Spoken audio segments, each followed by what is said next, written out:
வணக்கம்,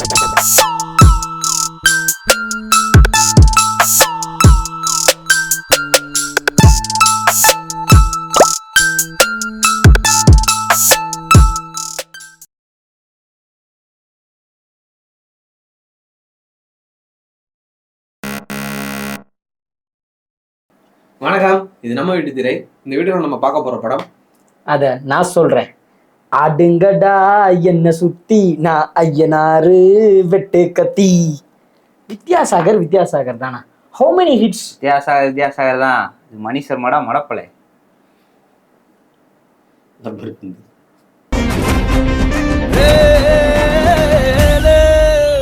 அன்பு கெத்துன்ற 2 local cricket பிளேயர்ஸ்க்கு இடையில இருக்கக்கூடிய ஈகோ கிளாஸை பத்தின படம் தான் இந்த லப்பர் பந்து.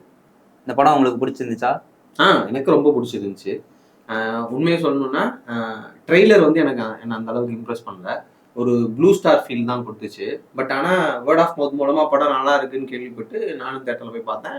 எனக்கு படம் ரொம்பவே பிடிச்சிருந்துச்சு. அந்த ப்ளூ ஸ்டார்ல பேசின விஷயமும் இந்த படத்துல இருக்கு. பட் அது இல்லாம இந்த படத்துல நிறைய விஷயங்கள் இருக்கு. ப்ளூ ஸ்டார்ல சீரியஸா பேசின விஷயத்த இங்க ரொம்ப கேஷுவலாகவும் பேசியிருந்தாங்க. அது ரொம்ப ரொம்ப எனக்கு பிடிச்சிருந்துச்சு. 2 பேர்ட்டையுமே ஒரு விஷயம் கேட்குறேன். நீங்க 2 பேரும் விஜய் ஃபேன்றதுனால கோட்லேயும் நம்ம விஜயகாந்த் சார் ரெஃபரன்ஸ் பார்த்தோம்.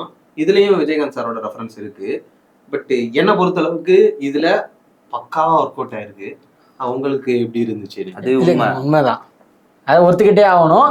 அதுவும் வந்து அதுல அவருடைய இதை விஜயன் சாரை பத்தி அதுல காட்டினதை விட இதுல வந்து ரொம்ப ப்ரௌடா இருந்துச்சு. இது வந்து அவருக்காகவே அர்ப்பணிக்கப்பட்ட ஒரு படம் மாதிரியே இருந்துச்சு. அந்த அளவுக்கு ஒரு ஒர்த்தா தான் இருந்துச்சு. இப்ப படத்துல பாத்தீங்கன்னா எனக்கு கெத்துன்ற கேரக்டர் ரொம்ப பிடிச்சிருந்துச்சு. உங்க 2 பேருக்கும் அது மாதிரி படத்துல பிடிச்ச கேரக்டர்ஸை பத்தி சொல்லுங்க. தனியா பாயிண்ட் அவுட் பண்ணி சொல்லணும்னு இல்லை, எல்லா கேரக்டருமே ரொம்ப சூப்பரா இருந்துச்சு.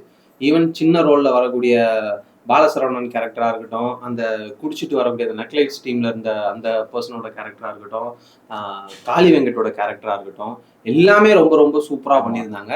அந்த கெத்து கேரக்டரு கண்டிப்பா எல்லாருக்குமே ரொம்ப பிடிக்கும். ஏன்னா அதுல வந்து ஒரு கரெக்டான யூனிக்னஸ் இருந்துச்சு. ஏன்னா அவர் ஃபர்ஸ்ட் பால் டொக்கு வைக்கிறது, அவுட் லாஸ்ட் பால்ல கேட்ச் கொடுத்து அவுட் ஆயிட்டு அவன் எதிரணி சந்தோஷப்படுறத பார்த்து ஒரு மாதிரி கெத்தா போறது, அவருக்கு வச்ச அந்த விஜயகாந்த் சாரோட சாங் பிளேஸ்மெண்ட் எல்லாமே ரொம்ப ரொம்ப சூப்பரா இருந்துச்சு. அந்த கேரக்டர் வந்து நமக்கு யூனிக்கா தெரிஞ்சிச்சு.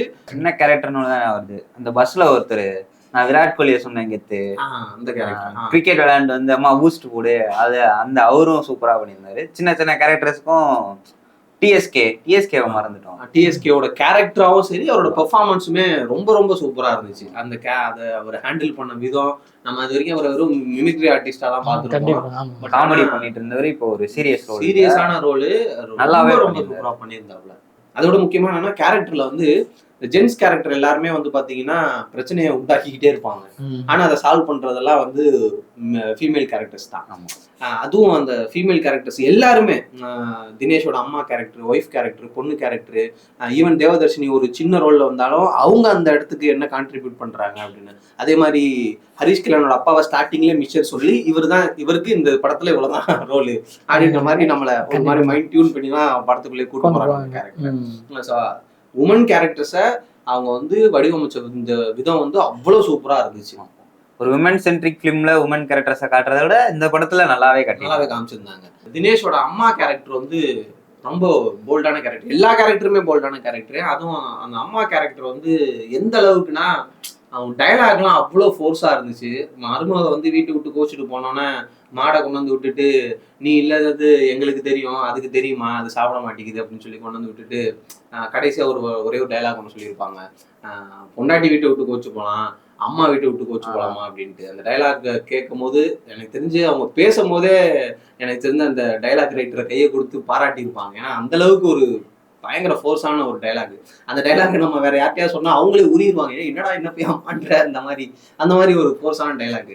அதனால அந்த கேரக்டரை வந்து கரெக்டா ஒரு கோவத்துல இருக்கக்கூடிய கேரக்டரை கன்வின்ஸ் பண்றதுக்கான ஒரு கேரக்டரா அதை பக்காவா வடிவமைச்சிருந்தாங்க. ஹரிஷ் கல்யாண் வந்து பாலசரவணன்ட்ட ஒரு கேள்வி கேட்பாப்புல, என்ன வந்து அவன் ஒரு மாதிரியா பாக்குறான்னு போது மட்டும் உனக்கு தப்பா தெரிஞ்சிச்சு, ஆனா அகிலாவை அவங்க ஒரு மாதிரி பாக்குறாங்கன்ற போது உனக்கு தப்பா தெரியல, அப்ப இது என்ன ஆம்பளை திமுறா அப்படின்னு கேட்பாரு. இந்த மாதிரி டைலாக்ஸாவும் ஃபோர்ஸா இருக்கும். ஆனா அந்த கேரக்டரா மொமெண்டா கிரியேட் பண்ணி ஒரு விஷயங்களையும் அவங்க நகர்த்தி கொண்டு போனது எல்லாமே ரொம்ப ரொம்ப இயல்பா இருந்துச்சு. ரொம்ப யதார்த்தமா இருக்கும். எந்த அளவுக்கு இயல்புனா ரப்பர் பந்துன்ற ஒரு வார்த்தையை லப்பர் பந்து நம்ம பேச்சு வழக்குல இருக்கிற மாதிரி டைட்டிலே வச்சிருந்தாங்க. ஸோ அந்த அளவுக்கு ஒரு இயல்பான ஒரு யதார்த்தமான படம். மிச்ச படம்லாம் இப்போ வந்து பசங்க விளையாடுறதுல மேக்ஸிமம் கனால தான் நம்ம லாஸ்டா பார்த்துருப்போம். அதுவும் அவங்க விளையாட விட மாட்டாங்க, ஒரு சில மேட்ச்ல வச்சுட்டு சும்மா இருக்க மாதிரி வச்சிருவாங்க. ஆனா இந்த படத்துல அந்த பொண்ணை பசங்க கூட விளையாட வச்சு அவங்கள ரன் அடிக்க வச்சு அந்த மேட்ச் ஜெயிக்கிறது காரணமே அவங்களாதான் இருப்பாங்க. அந்த அளவுக்கு நல்ல அந்த மேட்ச்னும் போது அந்த மேட்ச் பாத்தீங்கன்னா நம்ம ஹரிஷ் கல்யாணம் அவுட் ஆயிடுவாப்ல, தினேஷ் அவுட் ஆயிடுவாப்ல. நம்ம என்ன நினைச்சிருவோம், ஐயோ இவங்க 2 பேருமே அவுட் ஆயிட்டாங்களே, ஐயோ யார அடிச்சு ஜெயிக்க வைக்க போறான்னு சொல்லும் போது இவங்க 2 பேரும் அடிக்க வச்சு ஜெயிக்க வச்சது சூப்பரா இருக்கும். அந்த அப்பாவும் பொண்ணு அடிச்சு ஜெயிக்க வச்ச மேட்ச் எனக்கு பார்க்கும்போது ஒரு ஸ்ரீலங்கா வர்சஸ் இந்தியா மேட்ச்ல யூசுப் பதானும் இர்ஃபான் பதானும் 2 பேரும் சேர்ந்து 2 பேர் அந்த மாதிரியான ஒரு ஃபீல் கொடுத்துச்சு, நல்லா இருந்துச்சு. இல்ல நம்ம அந்த இடத்துல அந்த வாயாடி பெத்த புள்ள நம்ம பாட்டு பாடினோம், அவங்களே எல்லாம் தேட்டருக்காரு. அதாவது டைரக்டர் என்ன பண்ணி பண்ணிட்டாரு, நீங்க ஏன் பாடுறீங்க, அந்த பாட்டை நானே போடுறேன், உங்க மனசுல இருக்கிறத நானே கொண்டாடுறேன் அப்படின்னு அவரே அதுல போட்டு விட்டு மொத்தமா சாங் பிளேஸ்மெண்ட்ஸ், அந்த வேற ஒரு படத்தோட சாங் பிளேஸ்மெண்ட்ஸ் எல்லாமே அப்படியே உட்கார்ந்து இருந்துச்சு, அந்த இடத்துக்கு பக்காவா உட்கார்ந்து இருந்துச்சு. இந்த இடத்துல வைக்கணும் அப்படின்றதெல்லாம் இல்ல. ஈவன் ஒரு சின்ன ஒரு பிட்டு தான் வரும், எனக்கு ஒரு சிநேகிதி பாட்டு ஒண்ணு, அது கூட அந்த இடத்துக்கு காமெடியா இருக்கும், பண்ணா உட்கார்ந்து இருந்துச்சு. ஸோ சாங்ஸ் பிளேஸ்மெண்ட்ஸ் எல்லாமே ரொம்ப சூப்பரா இருந்துச்சு. பாலசரவணனோட காமெடிஸும் பல இடங்கள்ல ஒர்க் அவுட் ஆயிருந்துச்சு. அதுவும் அதே மாதிரி கமெண்ட்ரி காமெடிஸும், மாடர்ன் மலிங்கா, ரிக்கி பெயிண்டிங், இந்த மாதிரி யூஸ் பண்ண வார்த்தைகள், அதுக்கப்புறம் கமெண்ட்ரியில பேசினவங்க, பாலசரவணன் வெளியே இருந்து ஆடியன்ஸ் பண்ற அந்த கமெண்ட்ரி, பாலசரவணனும் அந்த குடிச்சிட்டு பேசுற மச்சான் கேரக்டரும் பேசுற வார்த்தைகள், நின்னு போடு மச்சான் அப்படின்றது, அதுக்கப்புறமேல கல்லுல குத்தி வந்திருக்கும் அப்படின்றது, இது எல்லாமே அவர் அவுட் ஆனதுக்கு அப்புறம் அதான் கல்லு இருக்குன்னு சொல்லல, பேட்டை குடிக்கிட்டு இது எல்லாமே பாத்தீங்கன்னா அந்த இடத்துல இருந்து, அந்த நிஜ இடத்துல இருந்து நம்ம பொறுக்கின டைலாக்ஸாவே இருக்கு. எதுவுமே மெனக்கெட்டு உட்காந்து எழுதல, அவ்வளோ யதார்த்தமான டைலாக்ஸா வச்சு நம்மள நிறைய இடங்கள்ல சிரிக்க வச்சிருந்தாங்க. அது பயங்கரமா கனெக்ட் ஆகுது. இன்னொரு விஷயம் ஒண்ணு சொல்லணும், இது இந்த படம் வந்து வேர்ட் ஆஃப் மவுத் மூலமா நல்லா இருக்குன்னு நிறைய பேர் சொல்லியிருக்காங்க. பட் ஆனா இந்த மாதிரி சொல்ற ஒரு சில படங்கள் வந்து எல்லாருக்குமே ஒர்க் அவுட் ஆகாது, இல்ல சொன்ன அளவுக்கு இல்லப்பா அப்படின்னு. பட் ஆனா இந்த படம் 100% ஆஃப் த பீப்புளுக்கு கண்டிப்பா ஒர்க் அவுட் ஆயிருக்கும். எனக்கு யாருமே பிடிக்கலன்னு சொல்றதுக்கு வாய்ப்பே கிடையாது. அந்த அளவுக்கு படத்தை ரொம்ப என்டர்டெயின்மெண்டா எடுத்திருந்தாங்க.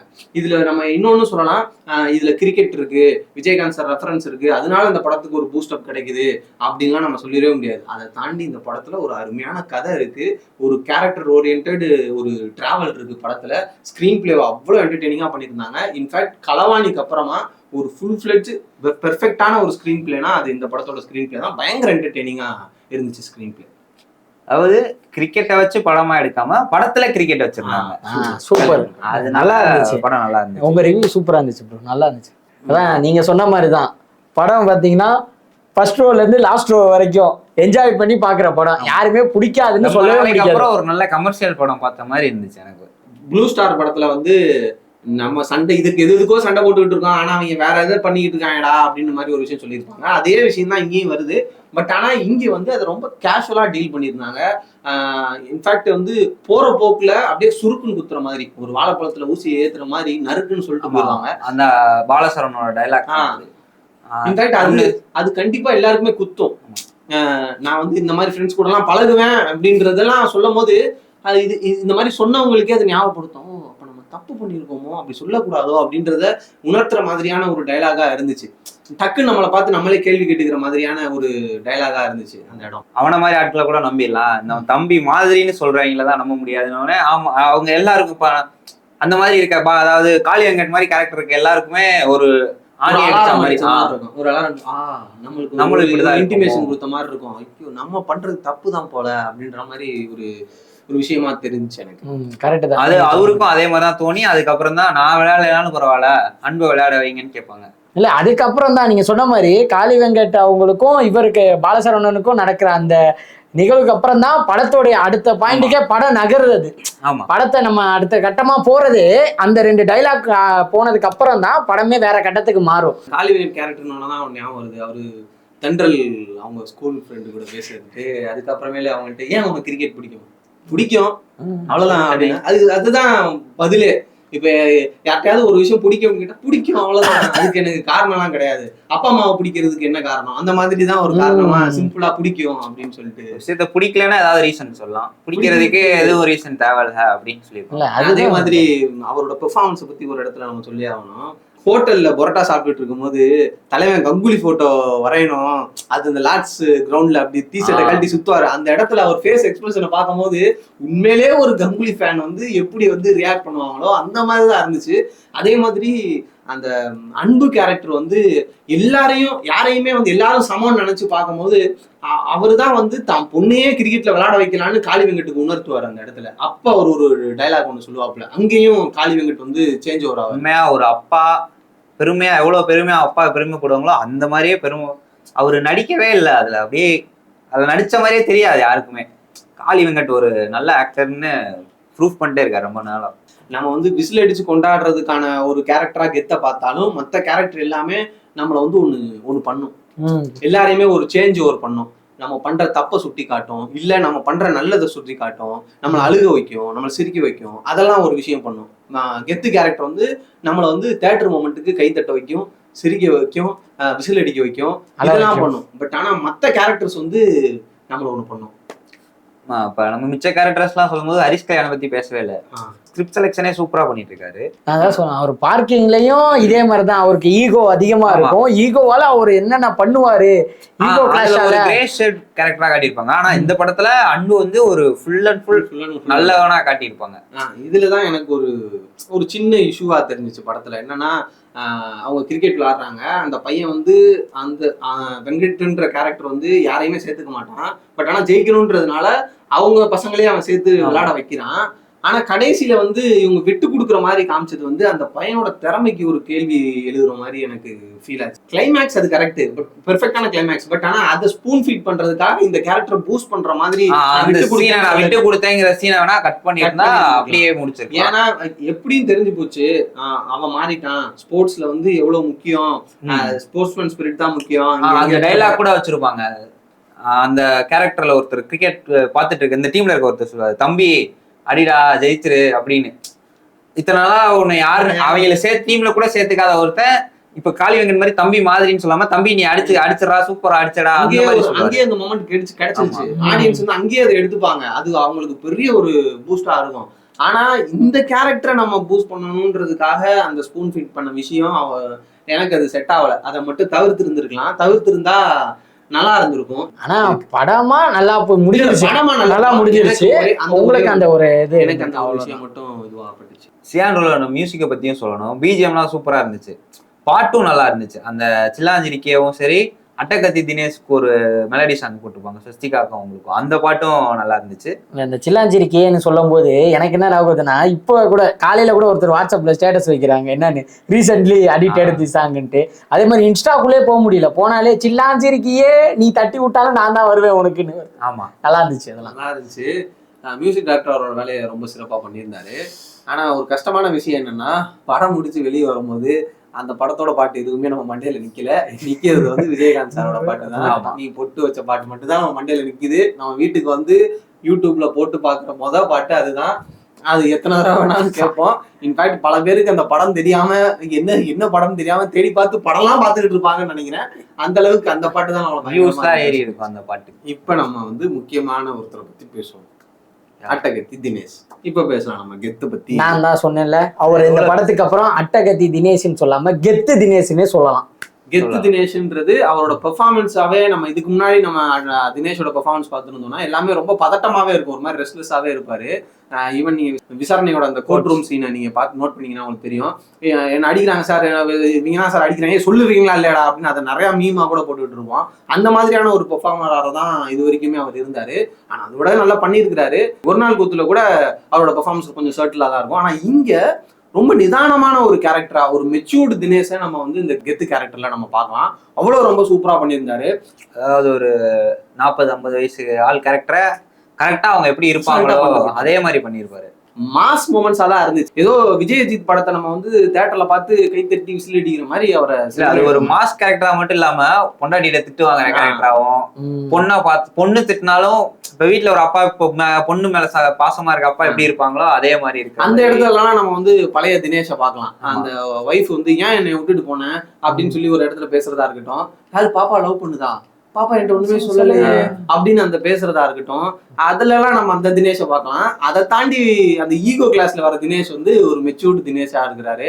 ரொம்ப சூப்பரா இருந்துச்சு. ஒண்ணுமே இல்ல, அந்த கிரவுண்ட்ல கிட் பேக் எடுத்துட்டு வர சீன் பாத்திருக்கீங்களா? ஒண்ணுமே இல்ல, நம்ம யாரு இந்த ஆளு கிட் பேக் அந்த சீன்லயே வந்து அவருக்கு பல்பு கொடுத்துருப்பாங்க. அவரே கூப்பிட்டீங்க கிட் பேக் எடுத்துட்டு. ஹரிஷ் கல்யாண் கேரக்டரை பத்தியும் சொல்லணும். அவரு அந்த கேரக்டர்ல நிறைய அவருக்கு பெருசா பெர்ஃபார்ம் பண்ற அளவுக்கு அந்த கேரக்டர்ல எதுவும் இல்லைனாலும் அவர் நடிச்ச மாதிரியே தெரியல, நல்லா பண்ணியிருந்தாரு. ஒரு சின்ன பக்கத்து வீட்டு பையன் எப்படி இருப்பாங்களோ அதே மாதிரி ஒரு நல்ல பையனா எப்படி இருப்பாங்க அந்த மாதிரி நடிச்சிருந்தாரு. நல்லா இருந்துச்சு. எனக்கு படமே அழகா அப்படியே ஜாலியா இருந்துச்சு. ஏன்டா முடிஞ்சதுன்னு இருந்துச்சு. இப்பவும் அதை தான் சொல்லணும். டேரக்டரையும் நம்ம ரொம்ப கண்டிப்பா பாராட்டி ஆகணும். நல்ல கண்டென்ட் எழுதியிருக்கிறாரு, அதெல்லாம் ஓகே. பட் ஆனா ஆர்டிஸ்ட் செலக்ஷன்ஸ் எல்லாமே ரொம்ப யூனிக்கா இருந்துச்சு. தினேஷை வந்து ஒரு 22 வயசு பொண்ணுக்கு அப்பாவா நடிக்க வைக்கிறது, கோரிபாளையம்ல வந்த ஒரு ஹீரோயின் ஸ்வஸ்திகா வந்து இந்த படத்துல அம்மா கேரக்டர்ல நடிக்க வைக்கணும்னு அவர் யோசிச்சது, இதெல்லாம் அவர் எப்படி டிசைட் பண்ணாரு, அது பக்காவா ஒர்க் அவுட் ஆயிருக்கு. நம்மளால இப்ப இன்னைக்கு படம் பார்த்த பிறகு நம்மளால வேற ஒரு சாய்ஸே நம்மளால யோசிக்கவே முடியல. இவரை போடலாமா, அவரை நடிச்சிருக்கலாமா, இவர் நடிச்சிருந்தா அப்படி இருந்திருக்கும் அப்படின்ட்டுலாம். அந்த இடத்துல தினேஷும் சரி, ஸ்வஸ்திகாவும் சரி, ஹரிஷ் கல்யாணும் சரி, சஞ்சனாவும் சரி, எல்லாருமே பக்காவா அந்த இடத்துக்கு அந்த நக்கலைட்ஸ்ல அவர் குடிச்சிட்டு நல்லா பண்ணியிருந்தாருல. இந்த அதான் சொல்றேன்ல, ஒரு ஆள் படமா சீன் பை சீனும் சரி ஒரு இதுவுமே நல்லா பண்ணியிருந்தாரு. அவர் ஃபர்ஸ்ட் படம் மாதிரி எனக்கு தெரியல. டயலாக் வந்து அவர் வந்து மெனக்கெட்டு எழுதல. இங்க நம்ம புழக்கத்துல இருக்கக்கூடிய வசனங்களை வச்சே அவர் வந்து இந்த படத்தை வந்து நகர்த்தி கொண்டு போனது உண்மையிலே ஒரு பெரிய பிளஸ் படத்துக்கு. நம்ம வந்து இந்த படத்தை வந்து அதனால கூட படம் வந்து நமக்கு நல்லா கனெக்ட் ஆயிருக்கலாம். டேரக்டர் ஒரு பேட்டி கொடுத்துருமோ சொல்லியிருப்பாப்ல, நான் படம் பண்ணணும்னு நினைச்சேன், சரி நமக்கு என்ன பிடிக்கும், கிரிக்கெட் பிடிக்கும், அதை தூக்கி சினிமால போடுவோம் அப்படின்ற மாதிரி. நமக்கு படம் பார்க்கும்போது நமக்கு கிரிக்கெட் பிடிக்கும், அதை படமா பார்க்கும்போது நமக்கு அது பயங்கரமா ஒர்க் அவுட் ஆயிடுச்சு. நமக்கு பிடிச்ச 2 விஷயம் கிரிக்கெட் சினிமா ஒரே இடத்துல பாக்குறதுனால. அதுவும் இல்லாம இது வந்து ஒரு என்டர்டெய்னர். ஒரு ஜீவா மாதிரியோ, ஒரு ப்ளூ ஸ்டார் மாதிரியோ, ஒரு சீரியஸான படமோ, இல்ல ஒரு கனா மாதிரியோ, ஒரு சீரியஸான படமோ, ஒரு கேரக்டரோட எவல்யூஷனோ கிடையாது. இது வந்து ஒரு ப்ராப்பர் என்டர்டெய்னர். கிரிக்கெட் இருக்கு, அதுக்குள்ள கேரக்டர் பிளேஸ்மெண்ட் இருக்கு, அவங்களுக்குன்னு ஒரு சின்ன கதை இருக்கு. இன்னும் சிம்பிளா சொல்லணும்னா அவங்க கூட உட்காந்து அந்த டோர்னமெண்ட் எல்லாம் நம்ம பார்த்துட்டு அதுல ஒரு 2 பிளேயரை செலக்ட் பண்ணி நம்ம அவங்க கூட டிராவல் பண்ணி அவங்க வீட்டுல அவங்க எப்படி இருக்காங்க அப்படியான ஒரு படமா தான் இது எனக்கு தெரிஞ்சிச்சு. அப்பா அம்மாவோட லவ் ரொம்ப சூப்பரா இருந்துச்சு, ஃப்ரெஷ்ஷா இருந்துச்சு. தினேஷ் அண்ட் ஸ்வஸ்திகாவோட லவ் ரொம்ப சூப்பரா இருந்துச்சு. அவங்க வந்து ஒரு டிஃபன் பாக்ஸ்ல அவருக்குன்னு தனியா சமைச்சு அதை ஒரு ஷெல்ஃப்ல வைக்கிறது, அவர் வந்து அதை எடுத்து சாப்பிடுறது, அவங்க சேலையில படுக்கிறது. இதுல நீங்க இன்னொன்னு நோட் பண்ணீங்களான்னு தெரியல, இவங்க சமைச்சு எடுத்துட்டு போய் வச்சிருவாங்க. இவர் வேலைக்கு போலன்றது தெரியும், சாப்பாடு போட்டேன்னா அவ்வளவுதான் சொல்லி திட்டிட்டு போயிருவாங்க. அவங்க அம்மா சாப்பாடு போட்டு கொடுத்தோன்னே அவன் பொண்ணு போய் அதை எடுத்துட்டு வந்து வைக்கும். நல்லா இருந்துச்சு. அதுதான் கரெக்ட். அவங்களுக்காக தான் நான் சாப்பிட ஆரம்பிச்சேன். அவங்க சொல்லுவாங்கல்ல, ஏன் டெய்லியும் ஒரே சேலையில படுக்க மாட்டேன், ஒவ்வொரு சேலையா படுத்து என்ன துவைக்க வைக்கிறியா, அதை அப்படி எழுதிருப்பாங்க. இவங்க இல்லைன்னா இவரால இருக்கவே முடியாது. அது பயங்கரமான ஒரு எமோஷனல் சீனு. அது ரொம்ப ஒரு இன்னசென்ட்டா அந்த சீனை ஹேண்டில் பண்ணி கொண்டு போயிருப்பாங்க. அவ்வளவு அழகா இருந்துச்சு அந்த சீன் பாக்குறதுக்கு. ஸ்வஸ்திகாவை பத்தி மட்டும் பேசாம சஞ்சனாவை பத்தி இப்ப பேச போறோம். எனக்கு அவங்கள ஏற்கனவே வதந்தியில இருந்தே பிடிக்கும். அதுக்கு முன்னாடி இன்ஸ்டாகிராம்ல இருந்தே எனக்கு ஃபாலோ பண்ணிட்டு சொல்லிருக்கேன். சொல்லு. அவங்க டயலாக்ஸ் எல்லாம் போல்டா இருந்துச்சு. சொன்ன மாதிரி நான் முதல்நாடியா சொன்ன மாதிரி மிச்ச படத்துல சும்மா ஹீரோயின் வந்துட்டு போகணுமே அப்படின்னு வைக்காம ஒரு பர்பஸோட அவங்கள வச்சிருப்பாங்க. அவங்க டயலாக் எல்லாம் போல்டா இருக்கும். நீ எவனா வேணா கூட்டு வா, ஆனா நான் அவனா கட்ட மாட்டேன் அப்படிலாம் சொல்றது. அப்புறம் நீங்க சொன்ன அந்த டைலாக், நான் எனக்கு இதுதான் வேணும்னு எங்க அப்பாட்ட நான் எதுவும் கேட்க மாட்டேன், அந்த டைலாக்லாம் ரொம்ப பவர்ஃபுல்லாக இருந்துச்சு. நடிச்சிருந்ததும் சூப்பரா நடிச்சிருந்தாங்க. ஆக்சுவலா எனக்கு வந்து வதந்தியில நடிச்சவங்க தான் இவங்கன்னு எனக்கு தெரியவே இல்லை. ஏன்னா அதுல ஆங்கிலோ இந்தியன் கேரக்டரா இங்க பார்க்கும்போது நான் விக்கிபீடியால பார்த்தோம், இவங்க தான் வதந்தியில நடிச்ச கேரக்டர். வதந்தியில அவ்வளவு சூப்பரா நடிச்சிருப்பாங்க. அது ஒரு சம ஒரு போல்ட், அதுவுமே போல்டான கேரக்டர் தான். ஃபர்ஸ்ட் படமே அந்த கேரக்டர் போட்டு கேவலப்படுத்திருப்பாங்க. அந்த அந்த கதையே அப்படிதான் இருக்கும். வதந்தி சூப்பரா. அது ஏன் உங்களுக்கு அது தெரியலன்னா கருப்பா காட்டணும்ன்றதுக்காக பெயிண்ட் அடிச்சு. இன்னும் முக்கியமான விஷயம் சொல்ல மாட்டேன், அவங்க அந்த பொண்ணும் அம்மாவும் பாக்குறதுக்கும் ஃப்ரெண்ட்ஸ் மாதிரி தான் இருப்பாங்க, ஆமா பழகுறதும் அப்படிதான் இருக்கும். ஆமா பாக்குறதுக்கு, ஏன்னா அவங்க சின்ன வயசுலயே கல்யாணம் பண்ண மாதிரி தான் இருக்கும். பார்க்கலாம். இப்ப அவங்க வீட்டுல அவங்க மாமியார் வந்து அவங்க மாப்பிள்ளைய கலாய்ப்பாங்க, இவளும் அதுக்கு ஒரு கலாச்சாரம். அப்ப அவங்க பைக்ல வரும்போது நீ என்ன அவங்க அப்பா அந்த லவ்லாம் சூப்பரா இருந்துச்சு. சூப்பரா, நீ இந்த மாதிரி விட்டு கொடுத்து பேசலாம் எனக்கு பிடிக்காது அப்படின்னு சொல்லும் போதா இருக்கட்டும். அந்த டிஃபன் பாக்ஸை தூக்கி போட்ட பிறகு இவ டக்குன்னு ஹரிஷ் கல்யாணம் முறைச்சிட்டு போவாங்க. அந்த இடத்துல எல்லாம் பார்க்கும்போது எங்க அப்பாவை கஷ்டப்படுத்திட்டல அப்படின்ற மாதிரி அவங்க முடிச்சுட்டு எக்ஸ்பிரஷன் கொடுத்துட்டு போவாங்க. அதெல்லாம் டக்குன்னு. அப்புறம் அந்த இந்த டைலாக் ஒன்று வரும், ஹரிஷ் கல்யாண் பொண்ணு பாக்குறதுக்கு வீட்டுக்கு வரும்போது என்ன பாக்குற நீ போய் கிரிக்கெட் விளையாட போகணும். அவரு வந்து அவங்க மாமியார் பாப்பாரு, அதை என்னத்த பாக்குற அதெல்லாம் புருஷனை கிரிக்கெட் விளையாட நினைச்சிட்டு தான் பண்ணிருக்கு. என்னதான் இவங்களுக்கு ஸ்வஸ்திகாக்கு தினேஷ் கிரிக்கெட் விளையாட பிடிக்கலனாலும் அவருக்கு பிடிக்கும்ன்றதுக்காக இவங்க போனாலும் எதுவும் ரொம்ப எல்லாம் திட்டாம போ பரவாயில்ல விளையாடு அந்த மாதிரி சொல்றதெல்லாம் சூப்பரா. நம்ம பெருசா நம்ம வந்து நம்ம பாராட்ட வேண்டியது டைரக்டர் தான். எல்லாமே அந்த ரைட்டிங்ல இருக்கு. நம்ம சொன்னாலும் ஸ்பாய்லர் அலர்ட்ஸ் இருந்தாலும் சில படங்களை வந்து ஸ்பாய்லர் அலர்ட் ஆயிடுச்சுன்னா நம்மளால பாக்குறதுக்கு சரியா கனெக்ட் ஆகாது. ஆனா இந்த படம் நம்ம பக்காவா என்டர்டெயின் பண்ணுவோம். இன்னும் சொல்ல போனா நீங்க ஃபர்ஸ்ட் டைம் இந்த படம் பாக்குறீங்க, உங்களுக்கு எதுவுமே தெரியாம பாக்குறீங்கனாலும் அடுத்தடுத்து என்ன நடக்க போகுதுன்றது கண்டிப்பா அவங்களுக்கு தெரியும். இந்த இடத்துல இவங்க வந்து அடிச்சு கொடுப்பாங்க, இப்படி ஜெயிப்பாங்க, இதெல்லாம் நடக்க போகுதுன்னு நம்மளுக்கு தெரியும். அதெல்லாம் தெரிய வச்சேதான் நம்மளை கிளியர் கட்டா ஒரு பாதையில நம்மளை கூட்டிட்டு போயிட்டு இருக்காரு. அதே நேரத்துல கிளைமேக்ஸ் வந்து இப்படிதான் இருக்கும் அப்படின்ற ஒரு கன்ஃபியூஷனையும் கொடுத்திருந்தாரு. ஏன்னா இவங்க ஜெயிக்கணும்ன்ற ஒரு இதுவும் இருக்கும், அதே நேரத்துல இவங்க தோத்தா இந்த மாதிரி ஒரு விஷயம் நடக்கும், ஒரு ஒரு பெரிய சேஞ்ச் ஓவர் நடக்கும் சொசைட்டில அப்படின்ற மாதிரி ஒரு விஷயமும் பண்ணிருப்பாங்க. சோ அந்த இடத்துல நமக்கு கொஞ்சம் கன்ஃபியூஸ் ஆகும் கிளைமேக்ஸ் என்னவா இருக்கும் அப்படின்றதுனால. நம்ம எல்லாரும் நினைச்சிட்டு இருப்போம் ஹரிஷ் கல்யாண் லாஸ்ட் விக்கெட் எடுத்துருவாரு ஜெயிச்சிருவோம் தான் நினைச்சிட்டு இருப்போம். ஆனா அந்த இடத்துல நம்மளுக்கு ரெண்டு ஒரு பாசிபிலிட்டிஸ் கிடைக்கும் கிளைமேக்ஸ் இந்த மாதிரி. அப்ப பாசிபிலிட்டிஸ் ரெண்டு. நான் என்ன நினைச்சேன், ஜெயிச்சுட்டு நீங்க உங்க ஜாலி பாய்ஸ் எங்களுக்கு வேணாம், நாங்க எங்க டீம்லயே எங்க ஆளுங்க வச்சுட்டு நாங்க வின் பண்ணுவோம்னு சொல்லுவாரு நினைச்சேன். ஆனா ஜாலி பாய்ஸும் வேணும், எனக்கு என் டீமும் வேணும். ஆனா நீங்க சொன்ன மாதிரி அது தெரியல பாருங்க, படம் முடிஞ்சும் நமக்கு வந்து அந்த இதுவே இல்ல. அப்பா நல்லா இருந்துச்சு, நிறைவா இருந்துச்சு. எதுவும் இல்லாம அதான் சொல்றேன். இப்ப ஹரிஷ் கல்யாண் அவங்க டீம் தோத்துட்டாங்கன்னு நமக்கு கவலை இல்லாம, அவங்க டீம் தோக்கல, அதாவது தோத்தாலும் படமா முடியும் போது செம ஹாப்பியா வெளியே வரும். அது நல்லா இருந்துச்சு. அதுதானே முக்கியம் படத்துக்கு. அது ஆக்சுவலா உண்மையை சொல்லணும்னா அது வந்து படத்துக்கான கிளைமேக்ஸ் இல்ல, சொசைட்டிக்கு கொடுக்க வேண்டிய மெசேஜ். அது பெர்ஃபெக்ட்டா அதை டெலிவர் பண்ணிருந்தாங்க. சினிமாட்டோகிராஃபியுமே ரொம்ப நேச்சுரலா இருந்துச்சு. அந்த ஊர்லயே வச்சு அவங்க ஷார்ட்ஸ் பண்ணியிருந்தது, கிரவுண்டுக்குள்ளேயே வச்சு அவங்க எடுத்திருந்தது, அந்த ஊரை நல்லா காட்டி ஊரை நல்லாவே காமிச்சிருந்தாங்க. சரி, லப்பர் பந்து எப்படிப்பட்ட படம்? அது ஒரு வார்த்தையை சொல்லணும்னா எப்படி சொல்லுவேன்? கெத்து, படத்தோட சொத்து. எனக்கு வந்து தமிழரசன் பச்சைமுத்தோட ஒரு சிக்ஸர் தான் இந்த லப்பர் பந்து. உங்களுக்கு? என்ன பொறுத்தளவுக்கு இந்த லப்பர் பந்து